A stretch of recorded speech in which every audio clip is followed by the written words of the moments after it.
ఆ కలువలు ఈ కనులకు మారు రూపులేమో, ఆ నగవులు వేకువలకు మేలు కొలుపులేమో, పాల కడలి మీద తేలు చంద్రికో, గగనాల వేల కాంతులీలు తారకు.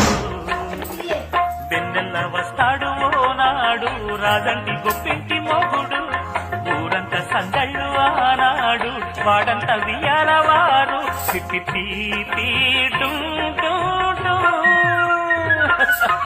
అన్నుల మిన్నల మడి కన్నులు గుమ్మడి పువ్వులులే, తొలి సిగ్గుల మొగ్గల బుగ్గలు కందిన పుత్తడి అందములే, సుమ సుందరి అందెలలో చిరుమువల సందడులే, శుభమంగళ వేళలలో శుభమస్తుల దీవెనలే అలివే.